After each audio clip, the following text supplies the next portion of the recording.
क्या लगता है कुर्सी का किंग इस बार रिवाज बदलेगा या रिवायत बनी रहेगी? हमारे यहाँ पे जिताने के लिए कम होता है कवायद, हमारे यहाँ पे एक हराने के लिए ज़्यादा होती है। मोदी जी के चेहरे को लेकर क्या कहती है जनता? मोदी जी पे लोगों का भरोसा है। वसुंधरा राजे की चर्चा है क्या क्षेत्र में? वसुंधरा राजे पिछले 20 साल से राजस्थान की बीजेपी की राजनीति की धुरी है। क्या कोई रुख सांप्रदायिकता के लिहाज से भी चुनाव बनता दिख रहा है? सांप्रदायिकता का कोई इश्यूज पे तो कोई बात नहीं करता है। युवा क्या चाहते हैं अपनी राजनीति में भागीदारी को लेकर? युवाओं में तगड़ी तड़प है, बुजुर्गों को लगातार देख देख के उकता गए हैं। राजस्थान के चुनाव में अब कैमरे की लेंस अपना पूरा फोकस डाले हुए है, वहीं राजनीति भी अपनी चमक दमक से मतदाताओं को आकर्षित करने की तैयारी में है, यानी चुनाव परवान पर है। और इस चुनाव की ग्राउंड हकीकत जानने के लिए राजस्थान के वरिष्ठ पत्रकार अरविंद चोटिया निकले हुए हैं। राजस्थान की हर उस गली में जा रहे हैं जहां मतदाता का मिजाज तय करेगा कि कुर्सी का किंग कौन होगा। राजस्थान की बात अंकित तिवारी के साथ इस खास कार्यक्रम में आज के मेहमान हैं वरिष्ठ पत्रकार अरविंद चोटिया जी। स्वागत है सर आपका।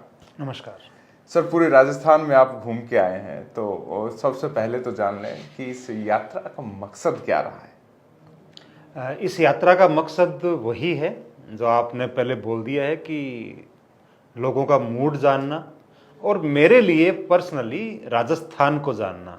जी, मैं समझता हूं कि हम जो भी इस फील्ड में काम करते हैं वो एक दायरे के अंदर काम करते हैं। अगर हम जयपुर में हैं तो हम जयपुर में काम कर रहे हैं, हम जोधपुर में काम कर रहे हैं, गंगानगर में, तो हम उसमें मस्त रहते हैं कि बस हमारे यहाँ पे ये चीज़ है, हमारे यहाँ पे ये मुद्दा है, हमारे यहाँ पे ये नेता है और हमारे यहाँ पे ये विरोध है। जी, इसके आगे मुझे नहीं लगता कि हम बात भी करते होंगे या जानते होंगे।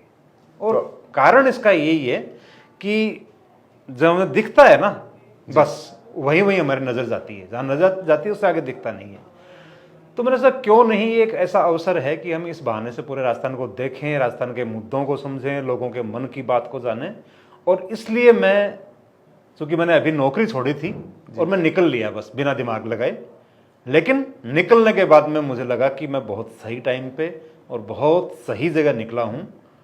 जी, ये आपकी जगह जगह की पोस्ट देख रहा हूँ और हर आप उस मुद्दे को छू रहे हैं। राजनीति नहीं, वहाँ की सामाजिक, आर्थिक, रहन सहन, तमाम चीजें आप उसको छू रहे हैं और वो तस्वीरें मोहक भी हैं। लेकिन अभी बात सियासत की है।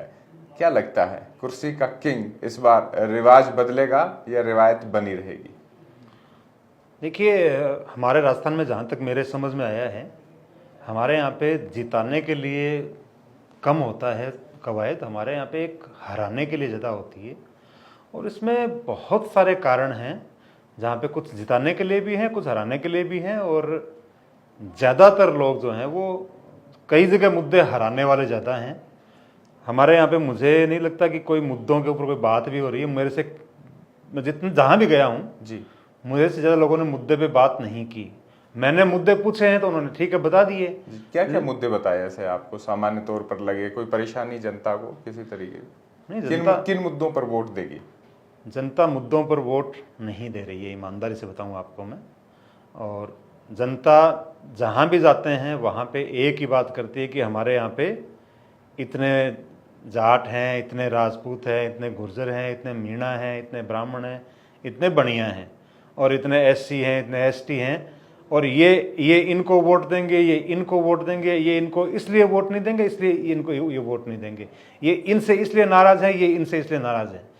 काम की कोई बात नहीं कर रहा। काम को लेके आप पूछते हैं तो लोग बोलते हैं कि हाँ हमारे ये काम हुआ है या हमारे यहाँ पे ये काम नहीं हुआ है। एक चीज जो कॉमन है वो है पानी। आप कहीं भी चले जाइए आपको सब जगह पानी की समस्या मिलेगी। सभी इलाकों के जो नेता लोग हैं उन्होंने अपने अपने हिसाब से वादे कर रखे हैं कि आपको कोई नहर लेके आने वाला है और कोई नदी ला रहा है या कहीं से भी कोई पानी ला रहा है, जो पूरे नहीं हो पा रहे। पता नहीं कब होंगे, कभी 10 साल पहले के वादे हैं, 20 साल पहले के वादे हैं, वो पूरे नहीं। पानी एक बड़ी समस्या है जिसको लोग बोलते भी हैं, इसके बावजूद भी वो इस पर बात कम करते हैं और वो जातीय समीकरणों पर बात ज्यादा करते हैं। और उनको ये भी पता है कि यहाँ जीतेंगे हमारे ये इस कारण से ये हारेंगे। थोड़ी नाराजगी भी हो सकती है मुद्दों पे लोग ज़्यादा बात नहीं करते। ईडी इनकम टैक्स की भी चर्चा है क्या? नहीं, कोई लोगों को कोई मतलब नहीं, ना ईडी से मतलब है, ना कोई इनकम टैक्स से मतलब है। भ्रष्टाचार का मुद्दा? भ्रष्टाचार का बहुत बड़ा मुद्दा नहीं है भ्रष्टाचार का। अभी एक नारा चला था हाँ। कि विधायकों तुम्हारी खैर नहीं, अशोक गहलोत तुमसे बैर नहीं। तो हाँ। क्या जिन क्षेत्रों में आप गए वहां पे सिटिंग एमएलएज अगर कांग्रेस के हैं तो क्या ये सिचुएशन वहां दिख रही? हाँ, ये ज़रूर है, ये ज़रूर है कि विधायकों के पास में इस बार बहुत पावर थी, उसका बहुत सारे विधायकों ने बहुत अच्छा उपयोग किया। मोस्टली जो सीनियर एमएलएज हैं जी, जो जिन्होंने मतलब एक होता है ना, तुम्हारी दौलत नई नई नहीं है, जी, तुम्हारा जो देख के मिजाज जो देख के बता रहा है, तो वो ज़रूर था कि वो पुराने जो लोग हैं वो बहुत सधे हुए हैं, वहाँ से शिकायतें कम हैं। जी, लेकिन जो नए एमएलए बने हैं, नए मंत्री बने हैं, वहाँ से शिकायतें ज़्यादा हैं कि लोगों को बेवजह परेशान किया गया या परेशान किया गया। एक बहुत अच्छी चीज़, बहुत चौंकाने वाली जो मेरे को समझ में आई, जो मुझे लोगों ने बातचीत में बताया, कुछ विधायकों के लिए, जी, कि यार बेचारे ने परेशान नहीं किया। तो विधायक के लिए ये शब्द निकले लोगों के, तो बेचारे ने परेशान नहीं किया, कुछ भी हो जाए। जी, तो मतलब हम यहाँ तक आ गए हैं कि परेशान नहीं करना भी एक एहसान है। जी, एक उपलब्धि मतलब के तौर हाँ, पे एक देखा उपलब्धि जाए। है। मतलब आपको आपका विधायक परेशान करे, ये लोग मान के चल रहे हैं कि परेशान करते ही होंगे या करेंगे। तो ऐसे में अगर कोई परेशान नहीं कर रहा है तो वो बड़ी बात है। तो ये बहुत चिंताजनक और बहुत सदमा देने वाली आपको स्थिति है कि आप मतलब आप जिसको आप चुन रहे हो उसको परेशान करने के अधिकार किसने दिए हैं, उसकी सोच ये कहाँ से आएगी वो परेशान करे। लेकिन ये स्थिति है जी। और काफ़ी जगह है, और इससे लोगों में बहुत गुस्सा भी है। पिछला चुनाव भी आपने करीब से देखा था। पिछला चुनाव सचिन पायलट वर्सेस वसुंधरा राजे था। इस बार जो चुनाव है वो अशोक गहलोत वर्सेस कौन पे है? वसुंधरा राजे की चर्चा है क्या क्षेत्र में? वसुंधरा राजे की लोग बात करते हैं, क्योंकि वसुंधरा राजे पिछले 20 साल से राजस्थान की बीजेपी की राजनीति की धुरी है, तो ऑब्वियस सी बात है कि वो चर्चा में तो रहेंगी। कोई इम्पैक्ट पड़ेगा अगर जिस तरीके की खबरें आ रही है कि वसुंधरा जी साइडलाइन हुई? वैसे उनके पार्टी को तय करना है, लेकिन क्या कोई असर अगर साइडलाइन होती है तो जीत के प्रतिशत पर, मतदान प्रतिशत पर या मतदाताओं के मिजाज पर कोई असर है? बहुत बड़ा फर्क तो नहीं आएगा, लेकिन फिर भी थोड़ा बहुत फर्क। देखिए इतने बड़े नेता हैं तो कुछ ना कुछ तो फर्क आ सकता है।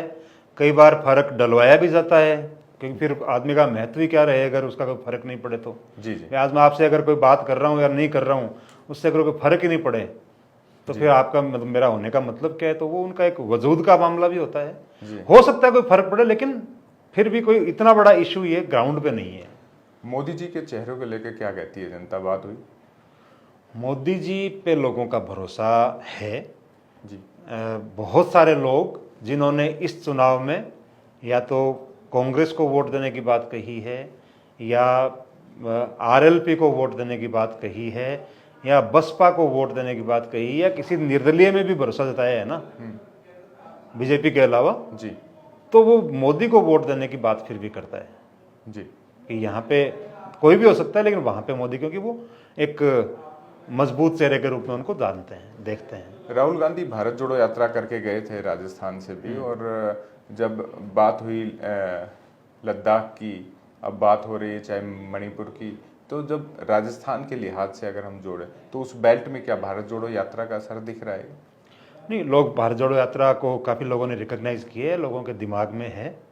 और जैसे मैं अभी कल परसों में ही यहाँ दौसा जिले में था, जी, तो लोगों की जुबान पे थी वो कि जहाँ पे ये था ना, यहाँ पे कल परसों में प्रियंका गांधी की भी कोई रैली होने वाली चिकराय, दौसा, हाँ, इधर मतलब सबकी यहाँ पे राहुल गांधी यहाँ आए थे, ऐसे राहुल गांधी की यात्रा की चर्चा लोगों के दिमाग में है। छाप छोड़ी है उस यात्रा ने, इसमें कोई शक नहीं है। मंत्रियों को लेकर क्या मिजाज है? क्योंकि सुनने में यह आया है कि मंत्रियों ने अपेक्षा के अनुरूप काम नहीं किया, ना कार्यकर्ता के ना जनता के। हाँ, इसका असर लोगों में है इस चीज़ का। कार्यकर्ताओं के देखिए हमेशा रहता है, कार्यकर्ताओं के काम नहीं होने का एक गुस्सा हमेशा रहता है, जो इस बार भी है, क्योंकि सबके काम कोई कर नहीं सकता जी, लेकिन कुछ थोड़े से पावर सेंट्रलाइज्ड होने के थोड़ी सी कुछ हो सकता है कि दूरियां हो कार्यकर्ताओं के नेता के बीच में, थोड़ी सी सोच का फर्क भी हो सकता है। जी तो वो हमेशा की नाराजगी है। वो कोई भी सरकार आ जाए, कोई नेता आज तक नहीं पैदा हुआ जो अपने कार्यकर्ताओं को खुश कर सके।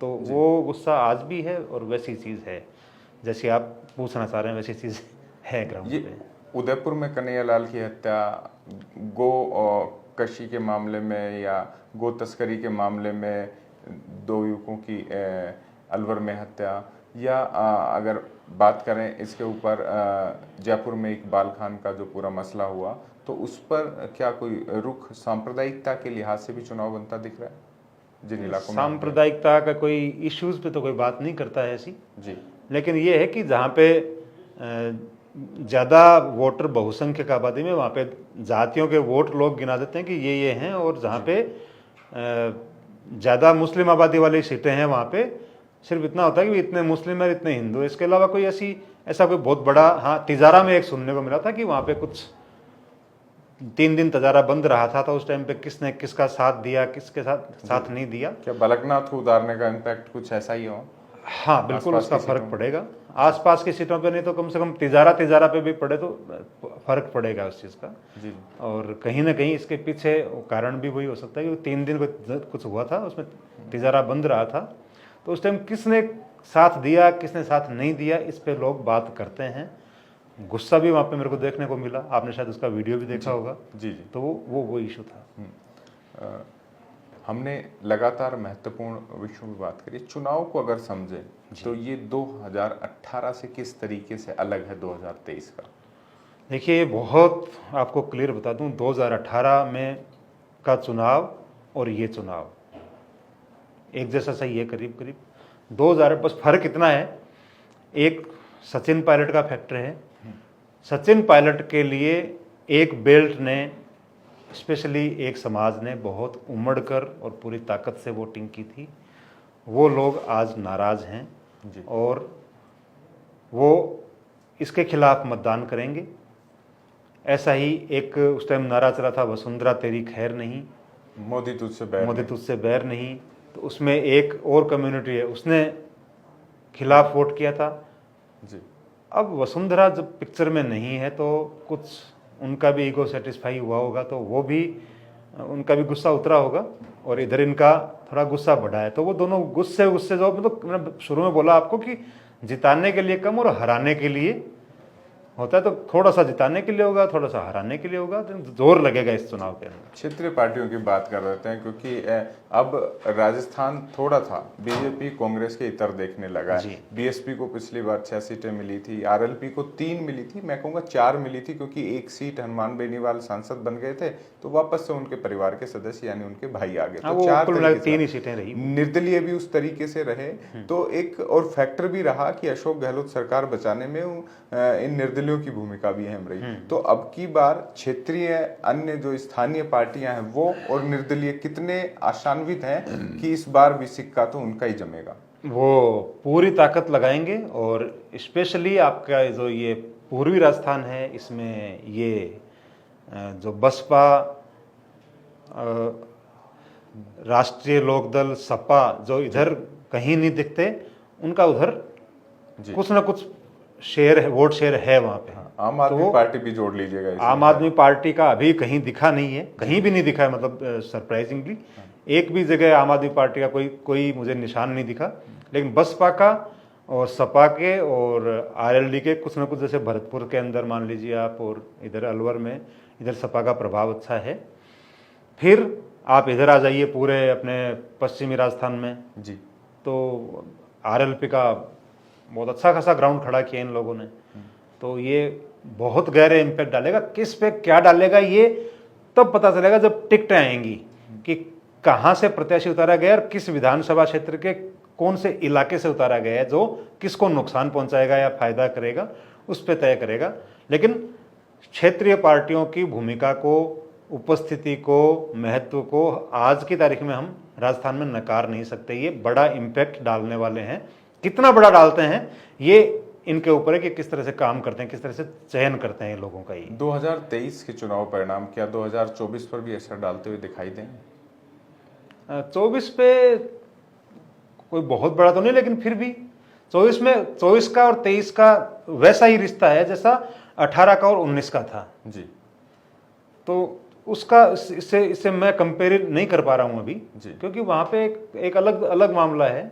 ये बिल्कुल अलग मामला है। ये वो देश का मामला है, प्रदेश का मामला है। जी ये स्थानीय मामला है, वो थोड़ा सा कलेक्टिव हो जाता है वहां पे आके। जी। तो उसका मुझे नहीं लग रहा कि अभी कोई उसका कंपैरिजन किया जाना चाहिए। आपने युवाओं से भी बहुत मुलाकात की। युवा क्या चाहते हैं अपनी राजनीति में भागीदारी को लेकर? युवाओं में तगड़ी तड़प है और वो बुजुर्गों को लगातार देख देख के उकता गए हैं। उनमें थोड़ी सी जल्दबाजी भी है, महत्वाकांक्षाएं भी हैं और उनमें कुछ करने की जो ललक है वो भी बहुत ज़ोरदार है। जितना मैं समझ पाया हूँ उनको ज़्यादा मौके मिलने चाहिए, बुजुर्गों को उनके लिए जगह बनानी चाहिए जी अदरवाइज उनमें जो आज जो ऊर्जा है जी वो ऊर्जा फिर बाद में कम हो जाती है। तो उनके लिए मौके चाहिए। उनके लिए कैसे रास्ता बनाती है पार्टियां ये उनके ऊपर है, लेकिन उन्हें चाहिए। वो मांग रहे हैं, आज पूरी ताकत से भागीदारी मांग रहे हैं सत्ता के अंदर। आप जब यात्रा में निकले तो एक और बड़ा घटनाक्रम राष्ट्रीय राजनीति में हुआ, महिला आरक्षण बिल को लेकर। हाँ, उसमें क्या महिलाओं की आपको भागीदारी बढ़ती हुई दिखाई दे रही है? कैसे रुचि लेती है राजस्थान की महिलाएं? नहीं, राजस्थान की महिलाएं अच्छी रुचि ले रही हैं, लेकिन अभी उस लेवल पे ऐसा नहीं दिख रहा है कि वो उन्होंने तैयारी शुरू कर दी है। लेकिन फिर भी तैयारियां शुरू हुई हैं, ज़्यादा महिला प्रत्याशी हैं, ज़्यादा महत्वाकांक्षाएं बढ़ी हैं और जो आगे आने वाला टाइम है उसकी तैयारी अगर पार्टियां पहले से कर लें तो बहुत अच्छी चीज़ होगी ये। शहरी और ग्रामीण मिजाज में क्या अंतर है राजनीति में आज की दौर में? शहरी और ग्रामीण में बेसिक डिफरेंस तो अवेयरनेस का ही है जी। मैं आपको एक छोटा सा उदाहरण बताऊं। मैं दौसा के पास में एक जगह थी, वहाँ पे एक 18 साल का बच्चा मिला मुझे जी 5 साल पहले वो 13 साल का रहा होगा और उसका जो मैंने इन्वॉल्वमेंट देखा राजनीति के अंदर, उसको अपने आसपास की सारी सीटों के पिछले रिजल्ट, उसके पिछले रिजल्ट, वोट शेयर, सारी चीज़ें उसके टिप्स पे थे। मैं खुद दंग रह गया था क्योंकि जब मैं 18 साल का था तो मुझे सिर्फ एक वोट डालने से ज़्यादा मेरी कोई भूमिका नहीं थी उस टाइम पे जी। क्योंकि मैंने पहला वोट 19 साल की उम्र में डाला था जी। तो मेरी कोई उस टाइम तक मेरी कोई अवेयरनेस नहीं थी राजनीति के प्रति। और उसने मुझे कुछ और बच्चों से भी मिलाया तो उनमें भी वो चीज़ें थी, लेकिन शहर के मतदाता से आप बात करते हैं तो उसमें वो चीज़ नहीं है जी। उसको इतना ज़्यादा लेना देना नहीं है, इतना करीब से लेना देना नहीं है। बड़ा होके हो सकता है उसकी भी रुचि जग जाए, लेकिन गाँवों में ये चीज़ ज़्यादा है। गाँव में चाहे बच्चे हों चाहे बड़े हों, सभी में ये अवेयरनेस ज़्यादा है। उनके पास चर्चा करने के लिए टाइम ज़्यादा है, उनके पास में जानने के लिए टाइम ज़्यादा है, जानने की ललक ज़्यादा है उनमें। और वो अपने जो ग्रुप हैं उसके लिए वो ज़्यादा डेडिकेटेड हैं। अक्रॉस आप कहीं से ले जाओ, चाहे इधर दौसा से लेके और चाहे इधर पश्चिमी राजस्थान तक, आपको ज़्यादातर ग्रामीण शहरी क्षेत्र में ये फ़र्क मिलेगा। तो क्या लगता है आपको इस पूरी चुनावी यात्रा में, अगर आपने महसूस किया हो तो दोनों प्रमुख पार्टियों में हार जीत का अंतर कितनी सीटों का लगभग आपको लग रहा है रह सकता है, या बिल्कुल क्लोज मतलब फाइट है? नहीं, फाइट क्लोज नहीं है जी। बहुत क्लियर सी फाइट होगी। और जहाँ तक मैं समझ पा रहा हूँ राजस्थान अपनी लय में चलेगा, परंपराओं को निभाएगा, ऐसा दिखाई दे रहा है। जी। Thank you so much Arvind Chotia ji इस खास कार्यक्रम में जुड़ने के लिए। तो हमारे साथ थे राजस्थान के वरिष्ठ पत्रकार और अपनी चुनावी यात्रा पर निकले अरविंद चोटिया जी। एक अपील हम हमेशा हमारे इस खास प्रोग्राम में करते हैं, वो यही है कि मतदान आपका अधिकार है, आप उसका उपयोग कीजिएगा। इस खास कार्यक्रम में हम लगातार आपसे तमाम इश्यूज पर बात करते रहेंगे और आज की जो चर्चा है वो आपसे जुड़ी है। कमेंट बॉक्स में बताइएगा कैसी लगी। फिलहाल के लिए इतना ही, नमस्कार।